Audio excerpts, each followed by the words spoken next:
আল্লাহ বলেছেন ওয়াজিন ফিন নাস বিল হাজ্জি ইয়াতুকা রিজালা ওয়া আলা কুল্লি দামিরিন ইয়াতিনা মিন কুল্লি ফাজ্জিন আমিক। আল্লাহ বলেছেন নবী ইব্রাহিম আজিন তুমি আযান দাও, মানে মানুষকে ডাকো, ফিন নাস মানুষদেরকে ডাকো, বিল হাজ্জি হজের জন্য। ইব্রাহিম বলেন আল্লাহ লোক মাত্র আমরা দুইজন বাপ আর ছেলে, এখানে আবার হজ করতে কে আসবে? আল্লাহ বলেন তুমি ডাকো, তুমি মানুষকে ডাক দাও, আমি আল্লাহ তোমার ডাককে মানুষের কানে পর্যন্ত পৌঁছে দিব। সুবহানাল্লাহ। আল্লাহ তাআলা বললেন ইয়াতুকা রিজালাম ওয়া আলা কুল্লি দামিরিন ইয়াতিনা, যখন তুমি ডাক দিবা মানুষ উঠে হোক পায়ে হেঁটে হোক তোমার ডাকে সাড়া দিয়ে হজ করার জন্য মক্কায় চলে আসবে। তাফসীরের ভিতরে লেখা হয় যখন এই ডাক হযরত ইব্রাহিম আলাইহিস সালাম দিয়েছিল, তখন রূহ জগৎ থেকে যে মানুষগুলি লাব্বাইক বলে সাড়া দিয়েছিল সেই রূহগুলি কিয়ামত পর্যন্ত মক্কায় যেতেই থাকবে, যেতেই থাকবে। সুবহানাল্লাহ। রূহ জগৎ থেকে ইব্রাহিমের ডাকে যে ব্যক্তি যে রূহগুলি সাড়া দিয়েছে সেই রূহগুলি কিয়ামত পর্যন্ত হজ করতে থাকবে। এই জন্য হজের সঙ্গে ইব্রাহিমের সম্পর্ক। আরেকটি আছে কুরবানি। এই যে কুরবানির সম্পর্কেও ইব্রাহিমের সাথে কুরবানির সম্পর্ক। হুজুর বলছেন এই কুরবানির সুন্নাত মিল্লাত আবিকুম ইব্রাহিম, এই সুন্নাতটি তোমাদের পিতা ইব্রাহিমের সুন্নাত। সুবহানাল্লাহ। তো আমরা সেই ইব্রাহিমের জীবনী থেকে আমরা আলোচনা করব। সূরাতুল বাকারা আয়াত নম্বর 124। আয়াত নম্বর কত? 124 নম্বর আয়াতে আল্লাহ বলেন যে নবী আপনি ওই সময়ের কথা স্মরণ করুন, ইজিব তালা, আপনি ওই সময়ের কথা স্মরণ করুন যখন ইব্রাহিম রব্বুহু, তার রব বলল বিকালিমা, ইব্রাহিমকে তার রব কিছু বাক্য দ্বারা ইব্রাহিমকে পরীক্ষা করলো। নবী তুমি ওই সময়ের কথা স্মরণ করো। সম্মানিত মুসলিম কেরাম, ইব্রাহিমকে পরীক্ষা কে করছেন? আল্লাহ তাআলা। এখন পরীক্ষা যখন করলেন ইব্রাহিম পরীক্ষায় পাস করেছে না ফেল করেছিল? পাস করলে আল্লাহ বললেন ইন্নী জাআলুকা লিন-নাসি ইমামা, নিশ্চয় আমি তোমাকে পুরো পৃথিবীর মানুষের জন্য ইমাম বানিয়ে দিলাম। সুবহানাল্লাহ। ইব্রাহিমের দুইটা পরিচয়। ইব্রাহিম পুরো পৃথিবীর মানুষের ইমাম এবং মুসলিমদের পিতা। মুসলিমদের পিতা। ইব্রাহিম আলাইহিস সালাম যখন আল্লাহ বললেন তোমাকে নেতা বানিয়ে দিব, কারণ নেতা হতে গেলে পরীক্ষার কিন্তু প্রয়োজন আছে।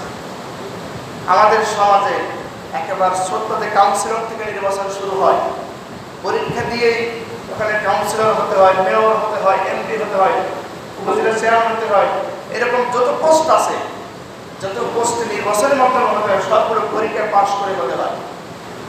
তো এখানে তো সামান্য কয়েকজন মানুষের নেতা হয়। আল্লাহ বলেন ইব্রাহিম আমি তোমাকে কিয়ামত পর্যন্ত সমগ্র মানুষের নেতা বানিয়ে দেব। তাহলে তার পরীক্ষাটি ছোট হবে? পরীক্ষাটি বড় হবে।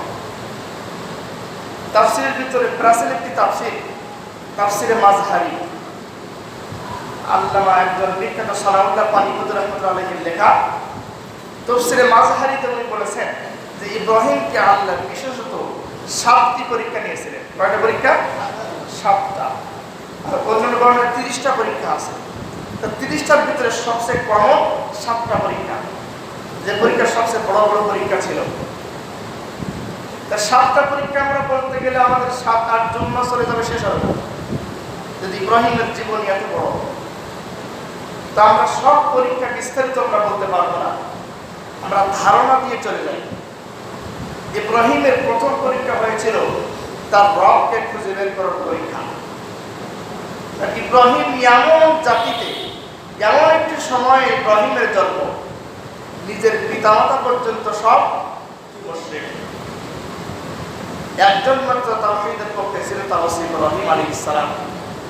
ইব্রাহিমকে তার রবকে খুঁজতে হবে ইব্রাহিমের, এই জন্য তিনি রবের খোঁজার জন্য কি করেছিলেন আল্লাহ সেই কথাগুলো কোরআনের ভিতরে কোট আনকোট বর্ণনা করেছেন। আল্লাহ বলেছেন ফালাম্মা জান্না আলাইহিল লাইল রাআ কাওকাবা। ইব্রাহিম যখন দেখলো আকাশের নক্ষত্রকে, রাতে আকাশের নক্ষত্রকে দেখলো, ইব্রাহিম তখন বলেছিল হাযা রাব্বি। আবার যখন নক্ষত্র ডুবে গেল, যখন নক্ষত্র আর থাকলো না, ইব্রাহিম বললেন লা উহিব্বুল আফিলিন।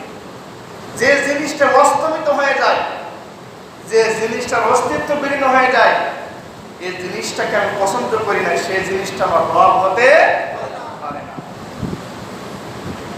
এরপরে যখন আকাশের চাঁদকে দেখলেন, আবার তিনি বললেন রাআ কাওকাবা ওয়াল কামারা বাসিবান ক্বালা হাযা রাব্বি।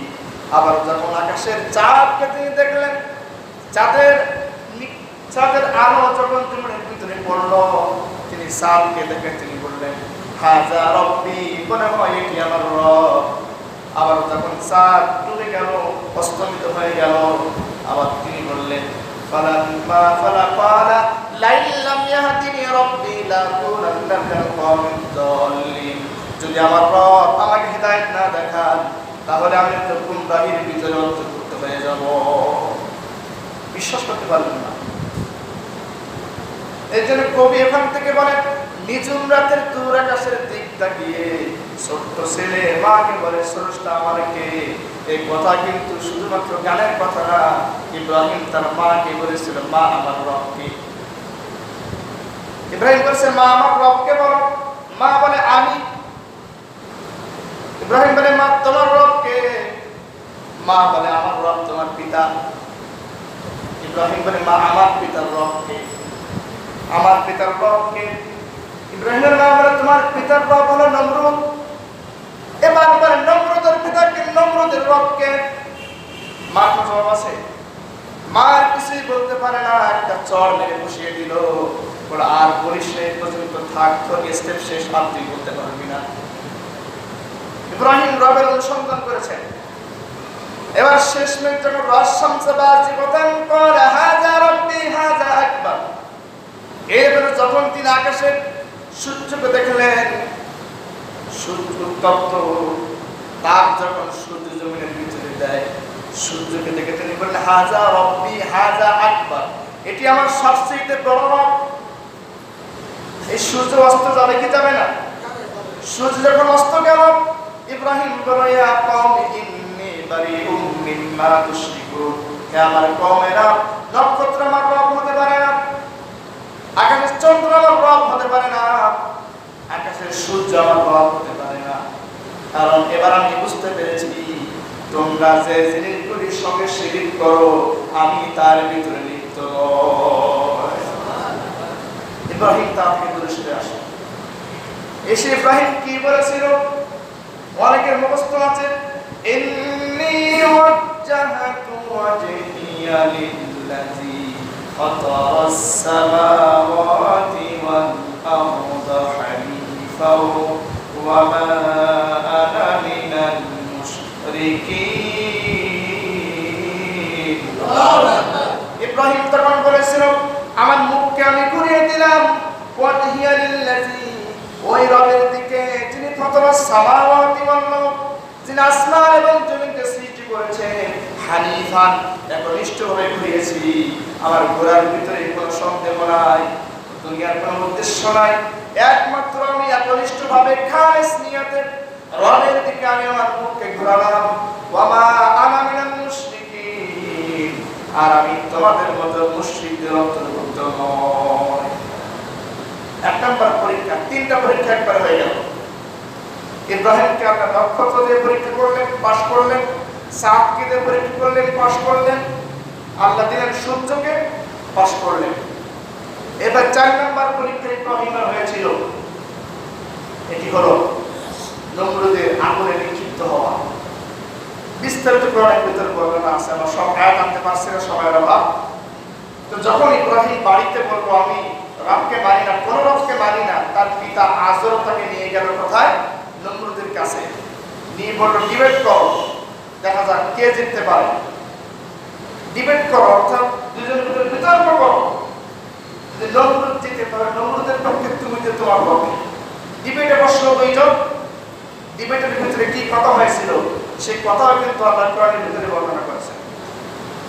ইব্রাহিম বলছে ঠিক আছে, আমার রব তিনি, আতাহুল্লাহুল মুলক ইয ক্বালা ইব্রাহিম রাব্বি আল্লাযী ইউহয়ী ওয়া ইউমীত ক্বালা আনা উহয়ী ওয়া উমীত।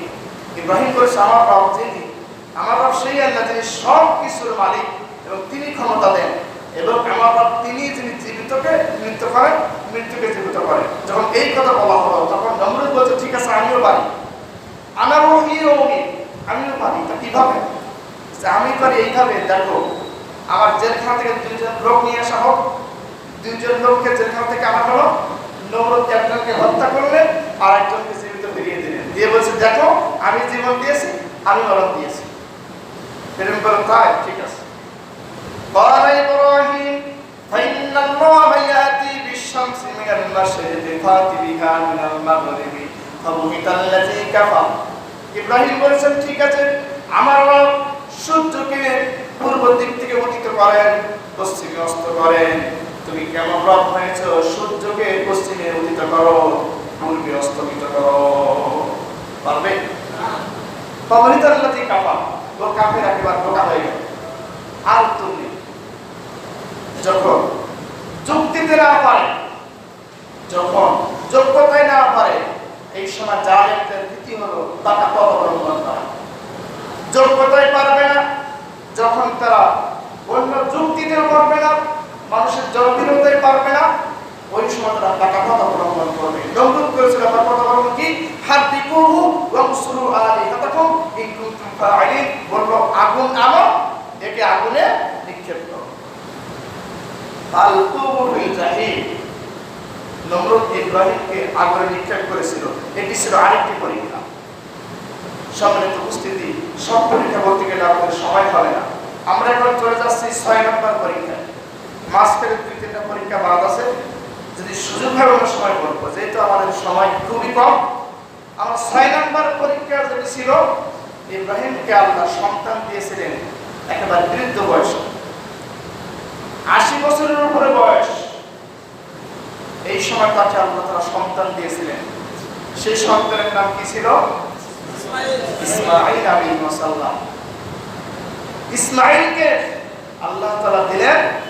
আর সবাই আমরা ইতিহাস জানি, ইসমাঈলকে রাখার পরে হাজরাকে বলা হলো তোমরা এখানে থাকো, মক্কায় থাকো, আমি চলে গেলাম।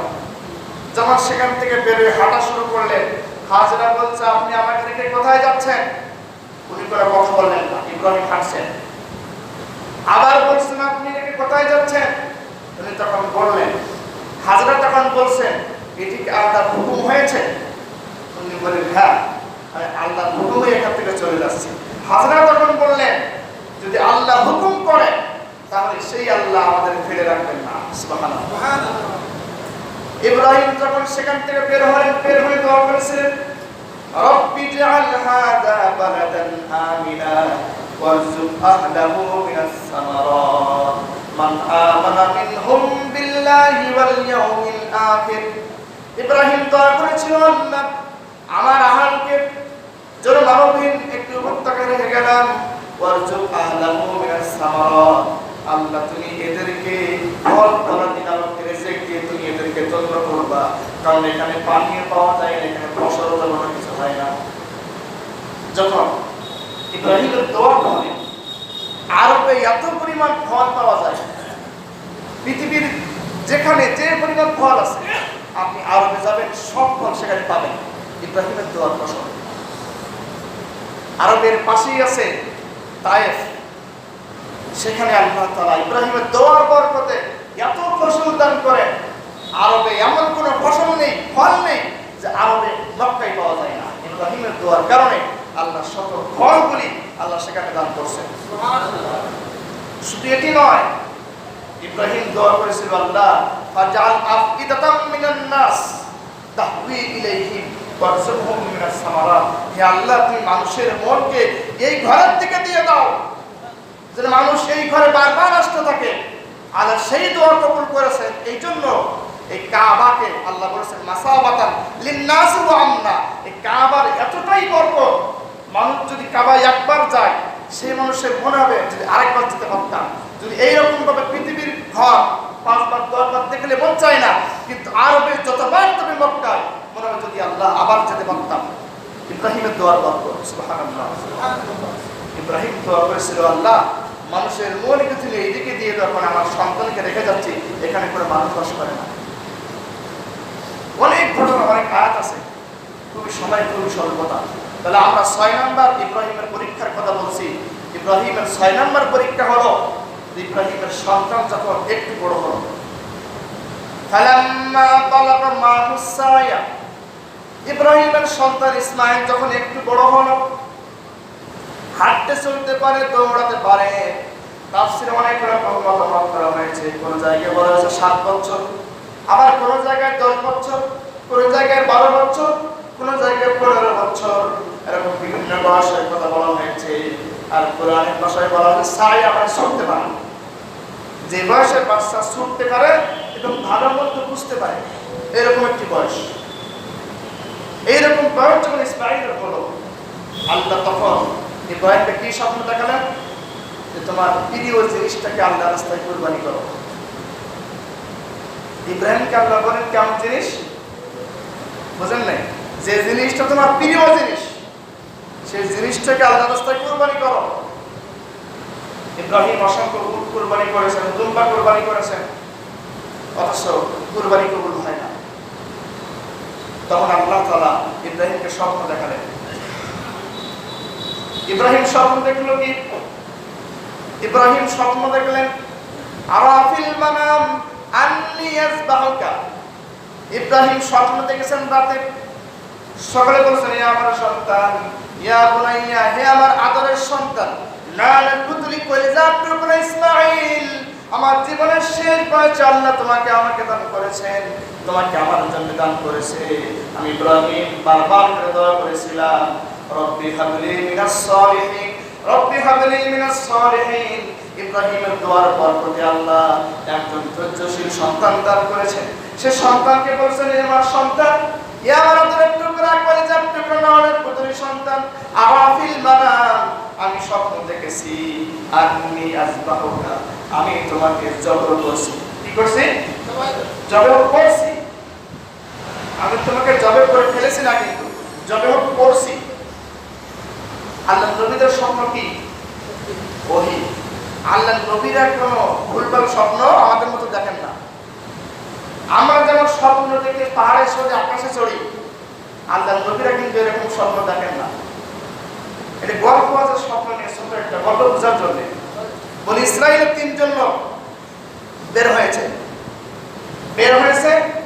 ওদের হাতে আছে মাত্র 2টা রুটি। কয়টা রুটি? একজনের কাছে আছে, আর কারো কাছে রুটিই নেই। হাঁটতে হাঁটতে সন্ধ্যা হয়ে গেল। এবার বলছে, রাতে খাবার কোথায়, কি খাবো কি খাবো? একজন বন্ধুর কাছে 2টা রুটি আছে। বলছে, বন্ধু রুটি ভাগ করে আমরা 3 জনে খাই। ও বলছে, না, এত কষ্ট করে আমি আজকে রুটি তোমাকে দেবো না, হবে না। বলছে, না, একটু দিতে হবে, আমরা 3 জন মিলে ভাগাই খাই না। বলছে, না, হবে না, রুটি তোমাকে দেওয়া যাবে না। বলছে, ঠিক আছে, তাহলে আজকে রাতে যে সবচেয়ে ভালো স্বপ্ন দেখবে সেই ব্যক্তি এই রুটির ভাগীদার হবে, এই রুটি ভক্ষণ করবে। বলছে, ঠিক আছে, তাই হোক। 3 জন ব্যক্তি ঘুমিয়ে গেল। একজন ব্যক্তি রাতে উঠে সে রুটি ভালো সাবার করে আবার ঘুমিয়ে পড়ল। আর ওই যে 2 জন ছিল, এই 2 জন অপেক্ষায় আছে যে স্বপ্ন কারটা ভালো হয়, রুটি তো আমাদের খাওয়া লাগবে। এই 2 জন উঠে বলছেন, ওটা 3 জনের স্বপ্ন হবে। তা বলো, স্বপ্নের কথা বলো। একজন বলছে, আমার স্বপ্ন হলো আমি দেখলাম মুসা আলাইহিস সালাম আমাকে তুর পাহাড়ে ডেকেছেন, আমি সেখানে গিয়ে তাওরাত কিতাব অধ্যয়ন করেছি মুসার সঙ্গে। আমার স্বপ্ন ভালো, আমি রুটি পাবো। বলছে, তাই? আমি দেখেছি কি জানো? বন্ধুরাজন বলছে যে আমি দেখেছি আল্লাহর ফেরেশতা জিবরাইল আমাকে আসমানে নিয়ে চলে গিয়েছে, আমি সেখানে হাঁটাচলা করছি। 2 জন বন্ধু স্বপ্ন হয়ে গেল। আর আরেকজন বন্ধু বলছে, ঠিক আছে, তাই? তা আমি স্বপ্ন দেখলাম একটা জিন লাইনে দাঁড়িয়ে আছে। বলছে, রুটি খাওয়া নাই, তোর খবর আছে। এবং তোমার আমি কি করো? রুটি খাওয়া ওই জিনের মারের ভয়ে রুটি 2 খানা আমি খেয়ে শেষ করেছি। তা বলছে, তুই আমাদের বললে কেন? বলবো কি তবে, এই যে তুই বন্ধু আছিস তুর পাহাড়ে, আর তুই আছিস আকাশ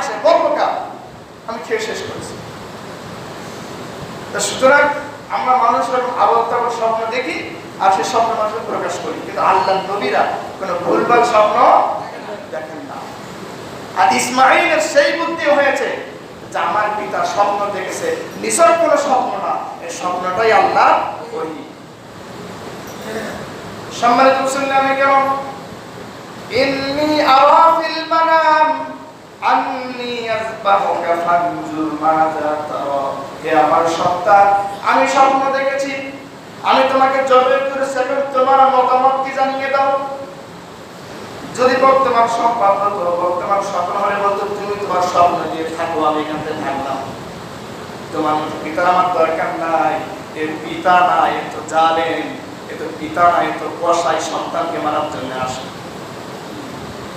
কিন্তু ইসমাঈল বলছে না, ক্বালা ইয়া আবাতি ফাআল মা তুমার।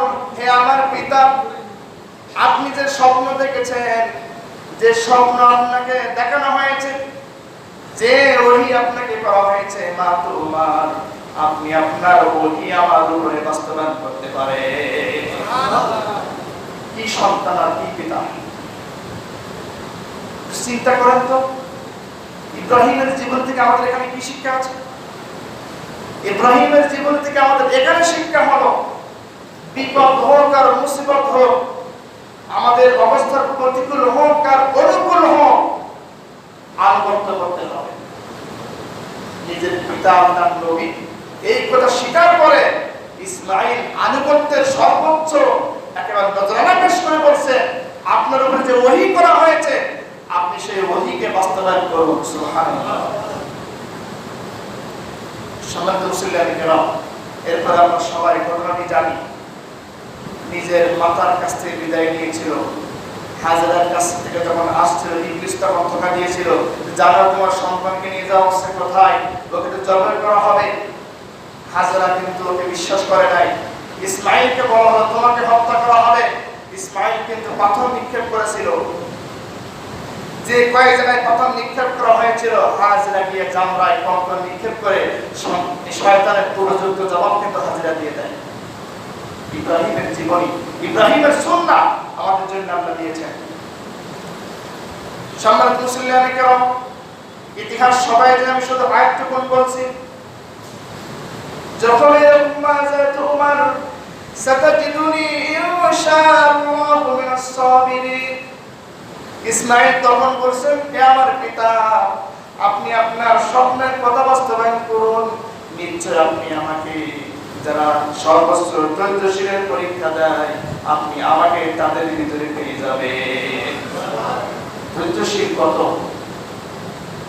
যখন মিনায় নিয়ে যাওয়া হয়েছিল ইসমাঈলকে জবাই করার জন্য, ইসমাঈল তখন বলেছিল, আমার পিতা, যখন আমাকে জবাই করা হবে, অত্যন্ত কষ্টের কারণে আমার শরীর লাফালাফি করতে পারে, আমার হাত পা লাফালাফি করতে পারে, এই জন্য আমার পিতা, আপনি আমার দুই হাত পা ভালো করে বেঁধে নেবেন, শক্ত করে বেঁধে নেবেন, যেন আমার পা আপনার পায়ে, আপনার গায়ে না লাগে, যাতে আপনার অসম্মান আমার দ্বারা না হয়।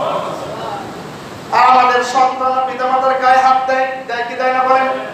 আমাদের সন্তানরা মার গায়ে হাত দেয়, পিতার গায়ে হাত দেয়। আর ইসমাঈলকে হত্যার জন্য নিয়ে যাওয়া হচ্ছে, জবাই করার জন্য নিয়ে যাওয়া হচ্ছে। সেখানে গিয়ে ইব্রাহিম পিতামাতার প্রতি শ্রদ্ধার সর্বোচ্চ নিদর্শন রেখে দিয়েছেন, যে আমাকে হত্যা করা হবে, আমার গলায় ছুরি চালানো হবে, তারপরেও যেন আপনি আমার হাত এবং পাকে ভালো করে বেঁধে নিবেন। কি সন্তান! ইসমাঈল থেকে আমাদের শিক্ষা হলো, সন্তানদের যদি পিতার বৈধ আদেশ আমার কাছে আসে, ইসমাঈলের মতো মান্য করতে হবে। যদি আমি পিতা হিসেবে আমার দায়িত্ব হলো ইব্রাহিমের মতো আল্লাহর হুকুমকে বাস্তবায়ন করা। যদি আমার সন্তান ইসলাম না মানে, সেই সন্তানকে ইচ্ছা মতো ছেড়ে দিব, এটি ইব্রাহিমের সন্তানের কাজ হতে পারে না। আমার সন্তান ইসলাম মানবে না, আমার সন্তান আমল করবে না, আমার সন্তান কোরআনের বিরুদ্ধে চলে যাবে, আমার সন্তান নবীর বিরুদ্ধে চলে যাবে, আমার সন্তান নাস্তিক হয়ে যাবে, আমার সন্তান নামাজ আদায় করবে না, আমি পিতা কিছুই বলবো না, এটি ইব্রাহিমের ভালো সন্তানের কাজ হতে পারে না। সম্মানিত মুসলিম কেরাম, এরপর সবাই আমরা জানি আর ইসমাঈল বলেছিলাম আপনি আমাকে একটু উপর করে নেন। অন্য বর্ণনা এসেছে যখন ছুরি ইব্রাহিমের ইসমাঈলের গলায় চালাচ্ছিল, ছুরি কিন্তু তার গলায় বসছিল না। তখন ইসমাঈল বলেছিল আপনার মনে হয় আমার চেহারার দিকে তাকিয়ে আপনার মহব্বত বেশি হচ্ছে, ভালোবাসা উদয় হচ্ছে। এভাবে দরকার নাই, আপনি আমাকে ঘুরিয়ে নেন, আমাকে ঘুরিয়ে নিয়ে আমার পিছন দিক থেকে আপনি ছুরি চালান, তাহলে মনে হয় ভালো হবে। যখন ছুরি চালানোর জন্য হাতে অস্ত্র নিয়ে ছুরি যখন আল্লাহু আকবার বলে চালিয়ে দিলেন, ছুরি যখন চালানো হয়ে গেল, ইব্রাহিম চোখ খুললেন, চোখ খুলে তাকিয়ে দেখে সামনে ইসমাঈল নাই, সামনে জান্নাতি দুম্বা আল্লাহ দান করেছে। আল্লাহ তখন কি বললেন? ফালাম্মা আসলামা ওয়া তাল্লাহু লিল-জাবিন ওয়া নাদাইনাহু ইয়া ইব্রাহিম। আল্লাহ তখন বললেন হে ইব্রাহিম ক্বাদ সাদ্দাকতা আর-রুয়া, তুমি যে স্বপ্ন দেখেছিলে যে ওহী তোমাকে আল্লাহ করেছিল, তুমি সেই ওহীর বাস্তবায়ন করেছো। ইন্না কাযালিকা নাজজিল মুহসিনিন, এভাবে আমি আল্লাহ যারা সৎকর্মশীল বান্দা তাদেরকে আমি আল্লাহ পরীক্ষা করে থাকি, আবার তাদেরকে আমি আল্লাহ পুরস্কার দিয়ে থাকি। পুরস্কার কি? ওয়াত্তাখাযাল্লাহু ইব্রাহিমা খলিলা, আল্লাহ বলেছেন আমি আল্লাহ ইব্রাহিমকে আমার খলিল হিসেবে গ্রহণ করেছি। সুবহানাল্লাহ। সেই কুরবানি আমাদের উপরেও আল্লাহ দিয়েছেন। আল্লাহ নবী মদিনায় 10টি বছর আল্লাহ নবী কুরবানি করেছেন, ইব্রাহিমের সুন্নাতকে বাস্তবায়নের জন্য কুরবানি করেছেন। আর আমাদেরও ইব্রাহিমের সুন্নাতকে বাস্তবায়ন করার জন্য আমাদের কুরবানি করতে হবে, ঠিক কিনা বলেন? কিন্তু আমাদের তো সন্তান কুরবানি করতে হবে না, আমাদের কুরবানি করতে হবে পশু।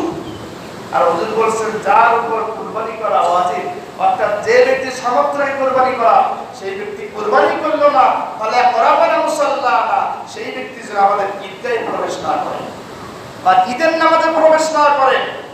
যে ব্যক্তি সামর্থ্য আছে কিন্তু কুরবানি করে না। আমরা শেষ করব কুরবানি কিছু কথা বলে। এই যে কুরবানি শব্দটা মূলত আরবি পর্বত থেকে, যার মানে নিকটবর্তী হওয়া। খুব ভালো। বিসমিল্লাহ